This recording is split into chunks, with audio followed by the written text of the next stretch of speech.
Hello guys, welcome to my YouTube channel. ಇವತ್ತು ನಾವು ಬಂದಿದ್ದೀವಿ ಒಂದು ಹಿಸ್ಟಾರಿಕಲ್ ಮತ್ತು ನೇಚರಿಂದ ತುಂಬಿರುವ ಒಳ್ಳೆಯ ಪ್ಲೇಸ್, ಅವನಿ ಬೆಟ್ಟ. ಇದು ಕೋಲಾರ ಡಿಸ್ಟಿಕ್ ಅಲ್ಲಿ ಬರುತ್ತೆ. ನೀವೇನಾದರೂ ಬೆಂಗಳೂರಿಂದ ಒನ್ ಡೇ ಟ್ರಿಪ್ ಪ್ಲಾನ್ ಮಾಡ್ತಾ ಇದ್ದೀರಾ?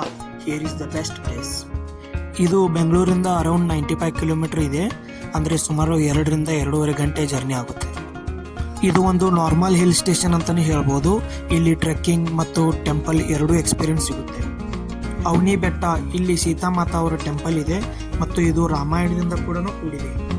ಇಲ್ಲಿನ ಜನ ಹೇಳ್ತಾರೆ ಇಲ್ಲಿ ಶ್ರೀ ಮಹರ್ಷಿ ವಾಲ್ಮೀಕಿ ಅವರ ಆಶ್ರಮವಿತ್ತು ಮತ್ತು ಸೀತಾಮಾತಾ ಅವರು ಲವ ಕುಶರಿಗೆ ಜನ್ಮ ನೀಡಿದರು ಎಂದು. ಅದಕ್ಕಾಗಿ ಇಲ್ಲಿ ತುಂಬಾ ಜನ ಬರ್ತಾರೆ. ಇದು ಟ್ರೆಕ್ಕಿಂಗ್ ಲವರ್ಸ್ಗೆ ಒಂದು ಮೀಡಿಯಂ ಟ್ರೆಕ್ ಆಗುತ್ತೆ. ಇದು ಪೂರಾ ಟ್ರೆಕ್ ಮಾಡೋಕ್ಕೆ 1.5 ಗಂಟೆ ಆಗುತ್ತೆ. ಮತ್ತೆ ಟಾಪ್ ಅಲ್ಲಿ ಮಾತ್ರ ವ್ಯೂ ತುಂಬಾ ಚೆನ್ನಾಗಿದೆ, ಒಂದು ಸ್ವರ್ಗ ತರ ಕಣ್ಣಂಗೆ ಕಾಣುತ್ತೆ. ಇಲ್ಲಿ ಟಾಪ್ ಅಲ್ಲಿ ಸೀತಾಮಾತಾ ಟೆಂಪಲ್ ಕೂಡ ಇದೆ. ಫ್ರೆಂಡ್ಸ್, ಇಲ್ಲಿ ಬಂದ ಮೇಲೆ ಏನು ಸಿಗುತ್ತೆ, ಎಂಟ್ರಿ ಫೀ ಎಷ್ಟು, ಪಾರ್ಕಿಂಗ್ ಎಲ್ಲಿರುತ್ತೆ, ಮತ್ತೆ ನಾಷ್ಟಾ ಅಥವಾ ಊಟ ಎಲ್ಲಿ ಮಾಡೋದು ಬೆಸ್ಟ್ ಅಂತ ತಿಳ್ಕೊಳ್ಳೋಕ್ಕೆ ನಮ್ಮ ಚಾನಲ್ನ ಸಬ್ಸ್ಕ್ರೈಬ್ ಮಾಡಿ, ಬೆಲ್ ಐಕಾನ್ ಪ್ರೆಸ್ ಮಾಡಿ, ನೋಟಿಫಿಕೇಶನ್ನ ಆನ್ ಮಾಡಿ.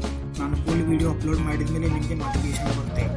ಹಾಗೆ ಈ ವಿಡಿಯೋ ಇಷ್ಟ ಆದರೆ ಲೈಕ್ ಮಾಡಿ, ಏನಾದರೂ ಡೌಟ್ ಇದ್ದರೆ ಕಾಮೆಂಟ್ ಮಾಡಿ. Thank you friends.